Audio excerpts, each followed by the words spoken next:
আসসালামু আলাইকুম my dear viewers, আজকে আমি তোমাদের সামনে আবার এফেয়ার হয়েছি। যারা 2025 সালে এইচএসসি পরীক্ষা দিবে তাদের ট্রান্সফরমেশন অফ সেন্টেন্স নিয়ে আমি আজকে তোমাদের সামনে আবার এফেয়ার হয়েছি। মাই ডিয়ার লার্নার্স, আজকে যে প্রথমে যে আমি বাক্যটি নিয়ে আলোচনা করেছি সেটি হচ্ছে health is wealth. Health is wealth মানে হচ্ছে স্বাস্থ্যই সম্পদ। আসলে এই ধরনের একটা সিম্পল সেন্টেন্সকে যখন আমরা কমপ্লেক্স করব, এখানে লেখা রয়েছে এই বাক্যটিকে আমাদের কমপ্লেক্স করতে হবে, মেক এ কমপ্লেক্স সেন্টেন্স। অর্থাৎ এই হেলথ ইজ ওয়েলথ এটি একটি সিম্পল সেন্টেন্স, একটি সাবজেক্ট একটি ভার্ব থাকলে সেটিকে আমরা সিম্পল সেন্টেন্স বলি। তো যেহেতু এটা সিম্পল সেন্টেন্স, এই বাক্যটিকে কমপ্লেক্স করার জন্য একটি সাবজেক্ট একটি ভার্ব আর একটি কমপ্লিমেন্ট রয়েছে। এখানে এই হেলথের ইজের পরে টু বি ভার্ব ইজের পরে যে অয়েলটি রয়েছে এটা কিন্তু অবজেক্ট নয়, এটা হচ্ছে কমপ্লিমেন্ট। কেন কমপ্লিমেন্ট? কমপ্লিমেন্ট এই জন্য যে সাবজেক্ট এবং লিঙ্কিং ভার্বের পরে যে শব্দটি বসে সেটি হচ্ছে একই ব্যক্তি বা বস্তুকে নির্দেশ করে, সেই জন্য এটিকে আমরা অবজেক্ট না বলি, এটিকে আমরা কমপ্লিমেন্ট বলি। তো যাই হোক, এখানে আমাদের যে সাবজেক্ট, যদি এই বাক্যটিকে কমপ্লেক্স করার জন্য সাবজেক্ট যদি বস্তুবাচক হয়, তাহলে সর্বপ্রথম আমাদের নিতে হবে ইট ইজ। সর্বপ্রথম আমাদের কি নিতে হবে কমপ্লেক্স করার জন্য? It is. তারপরে আমরা এই সাবজেক্টটি নিব health. It is health. It is health. H-E-A-L-T-H. It is health. তারপরে এই যে হেলথ শব্দটি যেহেতু একটি বস্তুবাচক শব্দ, সেহেতু আমাদের একটি রিলেটিভ প্রোনাউন হুইস অথবা ড্যাট নিতে হবে। আমরা এখানে হুইস নিব, হুইস। তাহলে health is, it is health which. এরপরে আমরা আবার টু বি ভার্ব নিব। টু বি ভার্ব রয়েছে ইজ। এখানে প্রথম সাবজেক্টের পরে যে ভার্বটি থাকবে এই ভার্বটি আমরা নিব। সর্বপ্রথম আমাদের কাজ হচ্ছে আমাদের অতিরিক্ত হিসেবে নিতে হবে ইট ইজ। তারপরে আমরা এই যে সাবজেক্টটি থাকবে এই সাবজেক্টটি নিব। এখানে সাবজেক্টটি আমরা হেলথ নিয়েছি। তারপরে এই হেলথের হচ্ছে রিলেটিভ প্রোনাউন হচ্ছে হুইস। তারপরে যেটা থাকবে সেটা আমরা এখানে লিঙ্কিং যে ভার্ব রয়েছে এবং তারপরে ওয়েলথ রয়েছে, এই দুটি শব্দ আমরা পরে বসিয়ে দেব। তার রয়েছে ইজ ওয়েলথ, WELTH, ওয়েলথ। তাহলে it is health which is wealth. এ ধরনের যদি আরও কিছু বাক্য থাকে, যেমন নলেজ ইজ পাওয়ার, তাহলে আমরা কি লিখবো? It is knowledge which is power. It is knowledge which is power. Knowledge is power, জ্ঞানই শক্তি। এরপরে যদি থাকে ভার্চু ইজ নলেজ, তাহলে it is virtue which is knowledge. এরপরে যদি থাকে যে honesty is the best policy, তাহলে আমরা কি লিখবো? It is honesty which is the best policy. Next, এরপরে রয়েছে a healthy poor man is happier than a sick moneyed man. অর্থাৎ একজন স্বাস্থ্যবান গরিব মানুষ কিন্তু একজন টাকাওয়ালা বা ধনী মানুষের চাইতে অনেক সুখী। একজন গরিব স্বাস্থ্যবান মানুষ কিন্তু একজন অসুস্থ টাকাওয়ালা মানুষের চাইতে অনেক খুশি বা অনেক সুখী। তাহলে এই বাক্যটিকে আমাদের করতে হবে ইউজ পজিটিভ ডিগ্রি। এই বাক্যটিকে আমরা পজিটিভ ডিগ্রিতে করার জন্য আমাদের মনে রাখতে হবে এটি একটি কম্পারেটিভ সেন্টেন্স, শুধু দেনযুক্ত। আমাদের মনে রাখতে হবে এটি একটি কম্পারেটিভ সেন্টেন্স, শুধু দেনযুক্ত। মাই ডিয়ার ভিউয়ার্স, এখানে বলে রাখি, শুধু দেনযুক্ত একটা কম্পারেটিভ বাক্যকে যদি আমরা পজিটিভ ডিগ্রি করতে চাই, তাহলে দেনের পরে যে সাবজেক্টটি রয়েছে, এই যে দেনের পরে রয়েছে আ সিক মানিড ম্যান, একজন অসুস্থ টাকাওয়ালা ব্যক্তি বা অসুস্থ ধনী ব্যক্তি।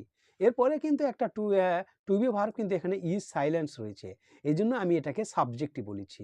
এটা এ হেলদি পুয়ার ম্যানও সাবজেক্ট। এখানে কিন্তু এটাও কিন্তু একটা সাবজেক্টেই রয়েছে, এ সিক মানিড ম্যান। এখানে এরপরে একটা ইজ রয়েছে, কিন্তু এই ইজটি এখানে হাইড রয়েছে। তো যাই হোক, এখানে আমরা পজিটিভ ডিগ্রি করার জন্য শুধু দেন যদি হয়, তাহলে দেনের পরের সাবজেক্টটি আমরা প্রথমে লিখব। তাহলে প্রথমে আমরা এখানে লিখব, আমরা এখানে প্রথমে লিখব a sick moneyed man. A sick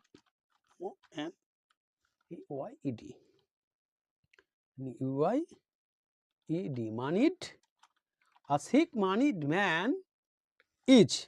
আমাদের মনে রাখতে হবে শুধু দেনের বাক্যটি যদি পজিটিভ হয়, অ্যাফার্মেটিভ হয়, অর্থাৎ হাবোধক হয়, তাহলে এই বাক্যটিকে পজিটিভ ডিগ্রি করার সময় একটা নট নিতে হবে। তাহলে ইজ নট অতিরিক্ত আমরা সো অথবা অ্যাজ নিব, অতিরিক্ত সো অথবা অ্যাজ আমাদের নিতে হবে। এরপরে আমরা এই যে কম্পারেটিভ ডিগ্রি রয়েছে, এই যে এখানে কম্পারেটিভ ডিগ্রি যে হ্যাপিয়ার রয়েছে, এই হ্যাপিয়ারকে আমরা পজিটিভ ডিগ্রিতে পরিণত করব হ্যাপি, হ্যাপি, হ্যাপি। এরপরে দেনের পরিবর্তে আমাদের একটা অ্যাজ নিতে হবে এবং প্রথম সাবজেক্ট রয়েছে a healthy poor man, A healthy poor man. এভাবে আমরা একটি শুধু দেনযুক্ত কম্পারেটিভ ডিগ্রিকে আমরা পজিটিভ ডিগ্রিতে পরিণত করব। এরপরে যে বাক্যটি রয়েছে, এরপরে যে বাক্যটি রয়েছে সেটি হচ্ছে, এরপরে যে বাক্যটি রয়েছে সেটি হচ্ছে দো a healthy man is an asset to his family. যদিও একজন স্বাস্থ্যবান ব্যক্তি তার পরিবারের একটি কি সম্পত্তি, an unhealthy man is a liability, কিন্তু একজন অস্বাস্থ্যবান ব্যক্তি কিন্তু একটা পরিবারের বোঝা বা একটা দায়, লায়াবিলিটি দায় বা বোঝা। এই বাক্যটিকে আমাদের কি করতে হবে, make compound sentence. My dear viewers, তোমাদের মনে রাখতে হবে যদি ডু অল ডু দ্বারা যদি কমপ্লেক্স সেন্টেন্স শুরু হয়, তাহলে এ ধরনের কমপ্লেক্স বাক্যকে কম্পাউন্ড করার জন্য আমাদের যেটি করতে হবে সেটি হচ্ছে কম্পাউন্ড করার জন্য আমাদের যেটি করতে হবে সেটি হচ্ছে এই যে এখানে দোটা আমাদের সর্বপ্রথম বাদ দিতে হবে। দো বাদ দিয়ে আমাদের এই যে কোমা রয়েছে, এই কোমা এর পূর্ব পর্যন্ত আমাদের সবকিছু আগে দেখে লিখতে হবে। তাহলে আমরা প্রথমে লিখবো এখানে a healthy, a healthy a healthy man, a healthy man is an asset to his family, to his family। আর দোলযুক্ত একটা কমপ্লেক্স সেন্টেন্সকে কম্পাউন্ড করার জন্য এই যে কোমাটি থাকবে, এই কোমার জায়গাতে আমাদের একটা বাট নিতে হবে, বাট। দো যুক্ত কমপ্লেক্স সেন্টেন্সকে কম্পাউন্ড করার জন্য আমাদের যে কোমাটি থাকবে মাঝখানে, এই কোমার জায়গাতে একটা বাট নিতে হবে, তারপরে সাবজেক্ট এবং ভার্ব লিখতে হবে। তাহলে সাবজেক্ট কি রয়েছে, an but an unhealthy man, but an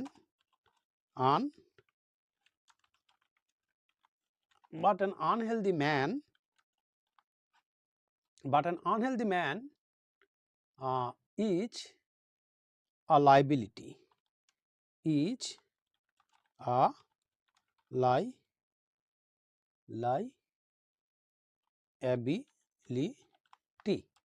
liability, এটি আমাদের করতে হবে।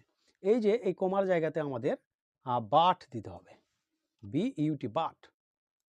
আমাদের উত্তর হচ্ছে দো a healthy man is an asset to his family, যদিও একজন স্বাস্থ্যবান ব্যক্তি তার পরিবারের কাছে একটি সম্পদ, an unhealthy man is liability, তবুও একজন অস্বাস্থ্যকর বা অস্বাস্থ্যবান ব্যক্তি কিন্তু একটি পরিবারের বোঝা। তাহলে এটা আমাদের উত্তর হচ্ছে a healthy man is an asset to his family but an unhealthy man is liability. আমরা কিন্তু এখানে এই ইজটাকে আমরা সাইলেন্সও রাখতে পারি, আমরা যদি আমরা বলি যে আমরা ইজ নিব না, আমরা না নিলেও এখানে চলবে। নেক্সট, এরপর হচ্ছে হি can succeed in life, make it interrogative. আমরা জানি যে একটা অ্যাসার্টিভ সেন্টেন্সে যদি সাহায্যকারী ভার্ব থাকে তাহলে বাক্যটিকে ইন্টারগেটিভ করার জন্য সাহায্যকারী ভার্বটা আমাদের আগে নিতে হয়। আগে নিয়ে একটা নট দেব, can't, can't he succeed, SUCCEED, succeed in life. শেষে আমরা একটা কোয়েশ্চেন মার্ক দিব, কোয়েশ্চেন মার্ক দিব। He can succeed in life, সে জীবনে সফল হতে পারে। Can't he succeed in life, সে কি জীবনে সফল হতে পারে না, এটি ইন্টারোগেটিভ। সো এরপরের বাক্য, everybody can't, everybody can't but be conscious of his health, সুতরাং প্রত্যেকেরই তার স্বাস্থ্য সম্পর্কে সজাগ হতে হবে, তার স্বাস্থ্য সম্পর্কে সজাগ হতে হবে। তাহলে এই বাক্যটিকে আমাদের অ্যাফার্মেটিভ করতে হবে, বাক্যটি নেগেটিভে রয়েছে, তাহলে আমাদের মনে রাখতে হবে যদি কোনো অ্যাসার্টিভ সেন্টেন্সে ক্যান নট বাট থাকে, ক্যান নট বাট থাকে, তাহলে এই ক্যান নট বাটের পরিবর্তে আমাদের শুধু সেখানে একটা মাস্ট ব্যবহার করতে হবে। তাহলে আমরা লিখতে পারি যে so everybody must be conscious of his health, সুতরাং অবশ্যই প্রত্যেকে তার স্বাস্থ্য সম্পর্কে সজাগ থাকবে, প্রত্যেকে তার স্বাস্থ্য সম্পর্কে সজাগ থাকবে। আমাদের উত্তর হচ্ছে, আমাদের উত্তর লিখতে হবে everybody must be conscious of his health.